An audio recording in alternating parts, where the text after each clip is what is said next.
You are the chosen generation, a royal priesthood. मोशे आणि यहोशुआ या दोघांच्या जीवनामध्ये 7 प्रकारचे मुद्दे सेम सेम घडलेले आहेत. मोशेच्या काळामध्ये तांबडा समुद्र दुभांगला गेला.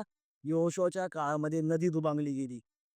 मोशेला सांगितलं, की पायातले जोडे काढ, कारण ज्या भूमीवर तू वाहेस ती भूमी पवित्र आहे. आणि यहोशुआला पण सांगण्यात आलं, की ज्या भूमीवर तू वाहेस ती भूमी पवित्र आहे. म्हणून प्रियजनो, हे जुन्या कराराचं वचन घेऊन गेल्या 23 वर्षापासून मी पूर्ण वेळ सेवेत आहे आणि जवळ-जवळ 34 वर्षापासून मी सेवेत आहे. 99% मी पायात बूटच घालत नाही. मला ती भीतीच वाटते. तुम्हाला घालायची तो तुमचा प्रश्न आहे, पण तुम्हाला नकोच वाटतं ते. तर पायातली जोडे काढ. आणि मग अशा प्रकारच्या 7 गोष्टी एकमेकाच्या दोघांच्या जीवनात सेम सेम घडलेल्या आहेत. परंतु एक महत्त्वाची गोष्ट आपल्या आत्ताच्या ह्या मुद्द्याला अनुसरून यहोशुआनी आणि मोशेने आणि यहोशुआने दोघांनीही त्या 12 ट्राइब्स, त्या 12 गोत्रांवर अन्याय होऊ दिला नाही.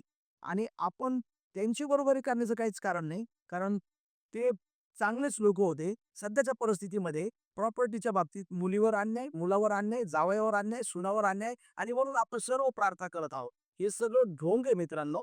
चला आपण पाठीमागे घेऊया आणि ख्रिस्ताची चित्तवृत्ती पवित्रतेची कराची एक स्वतःला. त्यानंतर ख्रिस्ताची चित्तवृत्ती रायचियसनेस किंवा धर्मशीलपणाची करा स्वतःलाच एक. मग तिसरी गोष्ट न्याय्य. आपण कुठं न्याय्य आहोत? आणि मग त्या ठिकाणी जर ज्या ठिकाणी आपण चुकत आहोत, अरे आपण इथं एकमेकाला भूतलावर फसलो. पहिली तर गोष्ट, अशी लोकं स्वर्गातच जाणार नाहीत. आणि जर का बाकी माफी मागून गेले, तर तिथं प्रभूसमोर तुम्ही काय जबाब देणार आहात? मी एखाद्याला लुटून या ठिकाणी आलो, ते नवीन कायद्यानुसार लोकांना लुटलं, असे न्याय करणार आहात का? म्हणून आपण न्यायी असणं हे अत्यंत मोलाचं आहे. आणि आपल्याकडून कुठल्याही प्रकारच्या चुका होणार नाही याची दक्षता घेणं पण गरजेचं आहे. अनेक वेळेस आपण म्हणतो, आम्ही 6 दिवस प्रार्थना करतो आणि मग 7व्या दिवशी मग आम्ही पुलपिटवर जातो. तुझं भावाबरोबर पटतंय?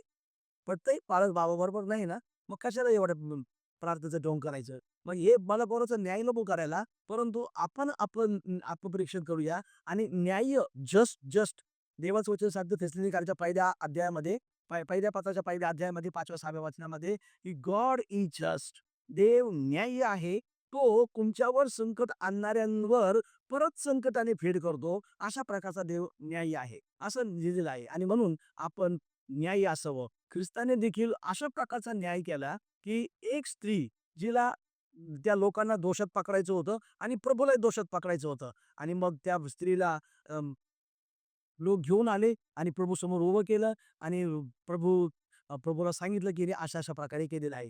आता तिच्याबरोबर जे कुकर्म केलेला पुरुष होता, तो कुठं होता? स्त्रीला कशाला फक्त दंडन करायचं? परंतु प्रभू महान आहे. प्रभूने इतका अद्भुत रीतीने न्याय केला. भूमीवर काहीतरी लिहिलं. ज्यावेळेस प्रभू भूमीवर काहीतरी लिहितो किंवा प्रभू लिहितो, प्रभूचा हात लिहितो, त्यावेळेस काहीतरी होणारच असतं. उदाहरणार्थ दानिएलच्या पुस्तकामध्ये तो हात आला परमेश्वराचा आणि लिहिलं गेलं, "मने मने तकेल उपारसीन." आपला तो विषय नाही, परंतु प्रभू लिहितो म्हटल्यावर काहीतरी घडणार असतं. आणि मग त्यांनी ते लिहिलं आणि मग सगळ्यांनी आमच्या नगरी भाषेमध्ये कल्टी मारली. आमच्या म्हणजे सगळ्यांनी हळू पळून गेली तिथून. ती एकटीच बाई राहिली त्या ठिकाणी. ते वचन आहे योहान सुवर्तमान याचा 8वा अध्याय आणि 11वं वचन. 8वा आकडा हा नेहमीच नवीनीकरणासाठी आहे आणि 11वा आकडा हा सेपरेशनसाठी आहे. प्रभूला 12 शिष्य होते. एक गेला, 11च राहिले. सेपरेशनसाठी आहे. आणि 8वा आकडा नवीनीकरणासाठी आहे. 8:11 मध्ये योहान 8:11 मध्ये प्रभू तिला म्हटला, "गो अँड सिन नो मोर." मी पण काय बनतले तुला, तू जा आणि परत पाप करू नकोस. मग आम्ही खेड्यामध्ये गाणं गायचो आमच्या संत संत थोमा चर्चमध्ये. "काय लिहिलास मजकूर भूमीवरी, वाचूनी लोक गेले निघूनी घरी." आणि मग ती म्हणते, "क्षमा मागते रे प्रभू क्षमा मागते, तुला पातकांची मी क्षमा मागते." मग न्याय्य प्रभू हा न्यायी आहे. आणि मग प्रभूने योग्य रीतीने न्याय केला, न्याय्य होते. आपण देखील तशा प्रकारची चित्तवृत्ती आपल्या जीवनामध्ये अंगीकारण्याचा प्रयत्न करणार आहोत, जेणेकरून आपल्याला हॅपी क्रिसमस मोठ्या आनंदाने म्हणता येईल. नाहीतर मग हॅपी क्रिसमस ही एक प्रकारची फक्त फॉर्मॅलिटी राहू शकते. तिसरा मुद्दा आपण पाहूया. पहिले पेत्र 2 अध्याय 22 वचन. निष्कपट, निष्कपट, गिल्टलेस. आता प्रभूच गिल्टलेस होते. आपण गिल्टलेस कोणीच नाहीत. आपल्यामध्ये कोणत्या ना कोणत्या प्रकारच्या काही गोष्टी आहेत. पेत्र मराठीमधून निष्कपट म्हणतो, इंग्लिशमधून गिल्टलेस म्हटलेलं आहे. तर प्रभूमध्ये कुठल्याच प्रकारचा गिल्टीनेस नव्हता. परंतु आपल्या जीवनामध्ये आहेत आणि मग त्यावर आपण विजय मिळवण्याचा प्रयत्न करणार आहोत. आपण आपल्याकडून कपट नको व्हायला, निष्कपट आपलं जीवन असायला पाहिजे. पुष्कळ वेळेस कपट केल्यामुळं आणि अन्याय केल्यामुळं इतरांचा नाश होऊ शकतो किंवा इतर लोक अनेक प्रकारे दुखावली जाऊ शकतात आणि तुमच्या जीवनातून पण काही ख्रिस्त दिसत नाही. पहा, देव तोंड पाहून न्याय करत नाही. देव हा महान प्रभू आहे. ज्यावेळेस मी तरुण होतो 18-20 वर्षाचा, त्यावेळेस माझे एक पालक साहेब मला म्हटले होते, की "बैजू, तुझा चेहरा हा पालक बनण्याच्या लायकीचा नाही. तू खूप मल्टी टॅलेंटेड आहेस. तू नोकरी कर आणि मला दशमांश आणून दे." आणि माझा तर जीव देवाची सेवा करण्यासाठी धडपडत होता. मग मला समजलं, की आता पालक साहेब म्हटले, "तू पालक होण्याच्या लायकीचा नाही." मग मी माझं थिओलॉजिकल एज्युकेशन कंप्लीट केल्यानंतर पण दीक्षा घेतली नाही. कारण मला ते शब्द कानामध्ये घुमत होते, की मी पालक बनण्याच्या लायकीचा नाही. मग मिस्टरी या नात्याने बायबल टीचर या नात्याने खूप मोठी सेवा केली. परंतु मग बायबल कॉलेजला शिकवलं आणि देवाने मला पालकांचा पालक बनवलं. माणूस बाह्य स्वरूप पाहतो, परंतु देव अंतःकरण पाहतो. या ठिकाणी आपला मुद्दा हा होता ख्रिसमसच्या दिवसामध्ये, की गिल्टलेस आपल्या जीवनामध्ये कुठल्याही प्रकारचा कृकेरपणा नको. त्या अंजिराच्या झाडाखाली जसं त्या कर्नेलियसला पाहिलं आणि मग प्रभू त्याला म्हटला, "नथानिएल, तुला मी अंजिराच्या झाडाखाली पाहिलं त्याच वेळेस मला समजलं की यू आर ए रायचस फेलो." तसं दुरून देवापाने पाहिलं आपल्याला, तर हे आपलं जीवन हे गिल्टलेस सापडलं पाहिजे. आणि म्हणून प्रिय भावांनो आणि प्रिय बहिणींनो, हा ख्रिसमस रोज यापुढे ख्रिस्त जयंती, रोज यापुढे ऐसी घरी टाका असं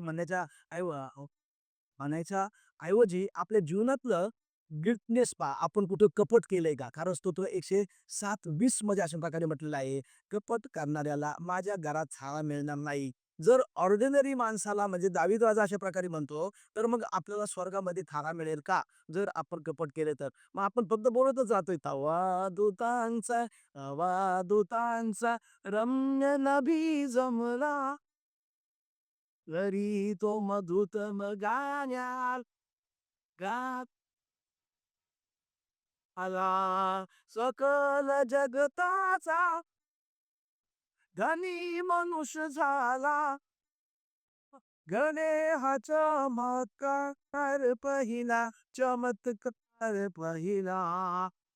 गणे हा चमत्कार पहिला, चमत्कार पहिला.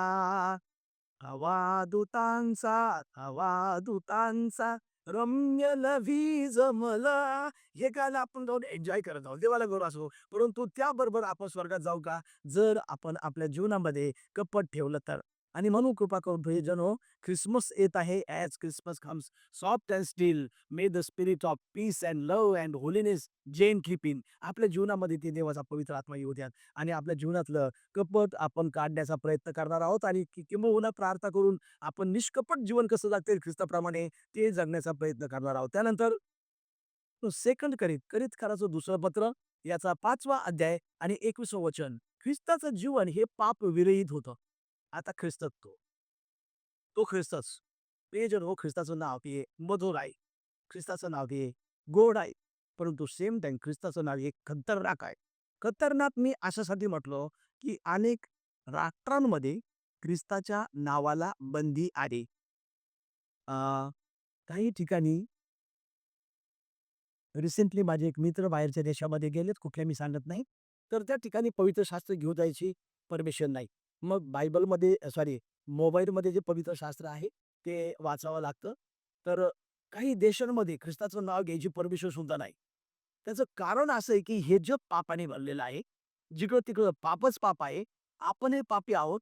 पुष्कळदा आपल्या मिस्टरी संस्थांमध्ये पण तू मोठा की मी मोठा याची चढाओढ लागलेली असते. किंवा दुसरं काही नसलं तर याला कसं खेचायचं आणि त्याला कसं पाडायचं ही पण चढाओढ लागलेली असते. मी देखील एका ऑर्गनायझेशनमध्ये काम करतो. मी पाहतो या सगळ्या गोष्टी. परंतु एनिवे आणि एनी हाऊ मला ख्रिस्ताबरोबर चालायचं शिकायचंय. मग यामध्ये पापविरहित जीवन कसं जगता येईल? जर इथून मुंबई टू अहमदनगर शहराचा किंवा कोल्हापूरचा गाडी खर्च ₹800 आहे, तर आपण ₹1000 कसं लावू शकतो? मग हे देवाला पटतं का? कारण देवाच्या वचनामध्ये अशा प्रकारे लिहिलेलं आहे, की मत्ते 12:36 मध्ये तो सगळ्याच गोष्टी बारीक-सारीक रीतीने पाहतो.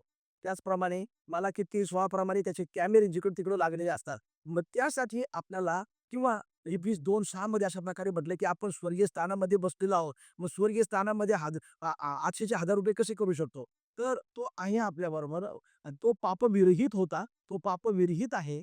आपण देखील पापविरहित कसं जीवन जगता येईल याची आपण दक्षता घ्यावी. कारण आपण एकमेकांना फसवू शकतो, जाहीररीतीने फसवू शकतो.